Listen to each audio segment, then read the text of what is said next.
All right, welcome back. This is the third video. So I'm going to go over eye base and eyeshadow.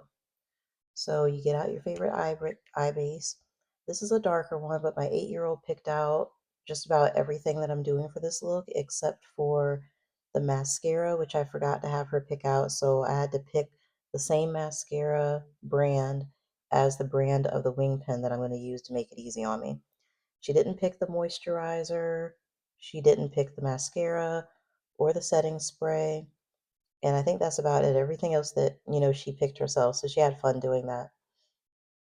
So for eye base, you can do like a little dollop. You can do like maybe like 2 or 3 little dots on the eye. Nothing crazy. So then you use whatever your favorite pencil, or not pencil, but brush. And I seriously prefer like this Tarte one that's at an angle. And this brush by itself is pretty expensive. So if you look on TikTok for Tarte, see if they have like a product that you like where this brush comes with it so you can save money.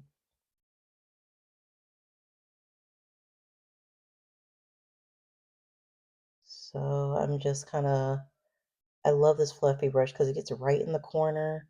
I like to bring it down to the top lash line to make sure I get all that covered up, get the inner corner, and then I just kind of blend it out. Don't be afraid to take your eye base past the outer corner. You don't have to be like, oh my gosh, I went too far out, because you'll be able to clean that up once you do like foundation and concealer to create that lift to your face. I'm going to the other side. I'm bringing it down to the top lash line, blending to the inner corner of the eye, and then I'm doing a pat and blend up to the crease and just a little bit above the crease because I do have hooded eyes. But whether you have hooded eyes or if you have no hood, there's always a plus and negative to whatever your eye shape is. So never think that you can't do makeup or can't do certain things just because of the way your eyes are shaped. It's just a adjustment to your craft, I guess you could say, or how you do things to create the look that you want. And if something absolutely does not work for you, you've tried and tried, you've looked at every Snapchat, every YouTube, every TikTok, and you're like, you know what, I'm getting frustrated. That's totally okay.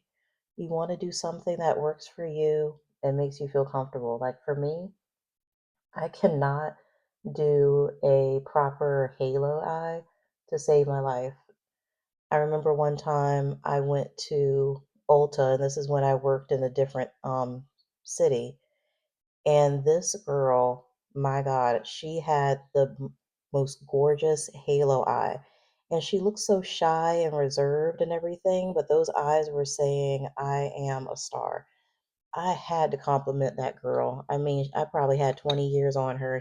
Her face was just gorgeous, and those eyes, I couldn't take my eyes off of her eyes.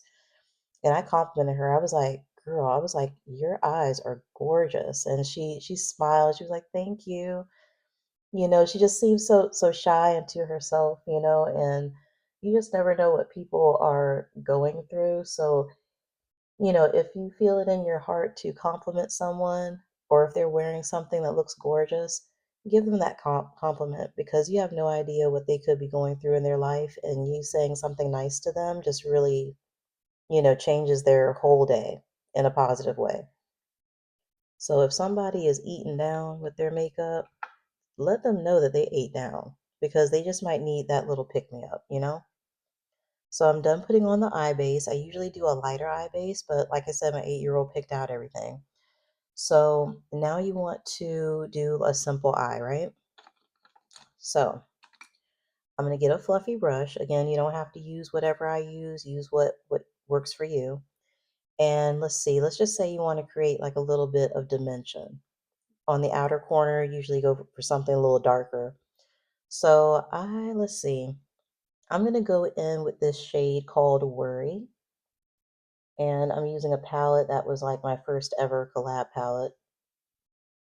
So I'm taking the fluffy brush and I'm just packing into the corner to create a little depth, like so.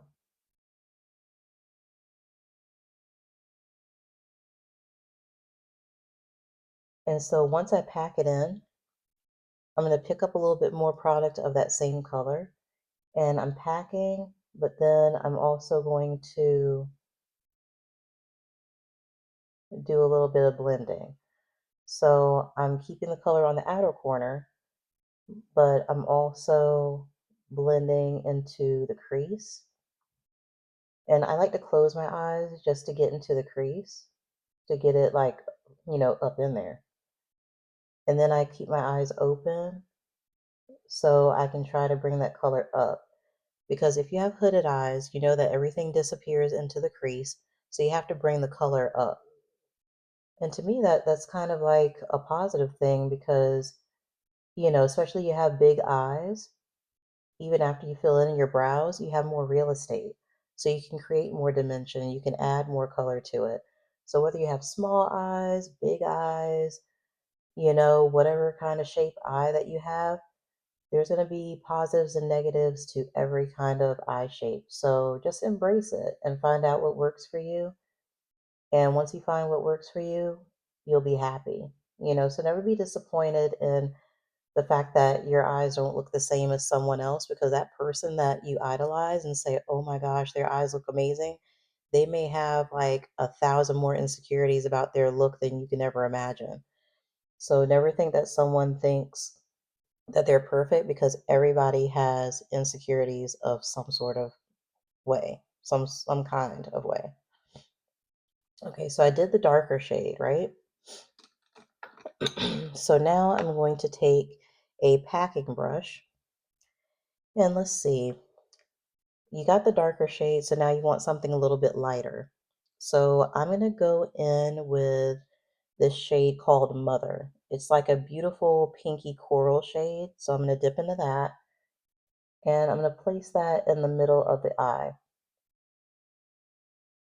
So it's going to kind of brighten it up right in the middle there. And I don't have enough time in this video to do the other eye, so I'm just going to focus on this one eye and then do the other one off camera. I did add a little bit of darkness on the other side just to get rid of the residual, but there we go. And it's just a patting, because sometimes when you swipe it, you lose the color. So if you pack on the color and do a blending that way, it's a lot better. So you have the dark shade and now you've got the light shade. So now you want to add a little bit of shimmer. So I'm going to use a smaller packing brush and I only have two different shimmers in this in this palette that I did. So I'm going to be different. I'm going to go in with this shade called Erin. So the shade is named after my eldest daughter and she likes the color purple. So this is a shimmer. So I'm going in the inner corner of the eye, focusing on covering that top lash line a little bit, going into that cave of mine right in the inner corner, and I'm bringing it up above the crease and just blending it out like that. So then I'm going to take this packing brush and I'm going down in a line to blend that lighter shade with that shimmer.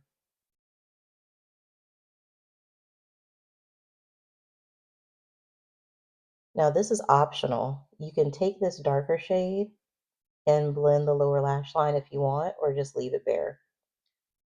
Okay, so that completes this video for showing you the eye base and the eyeshadow, and I will see you at the next video.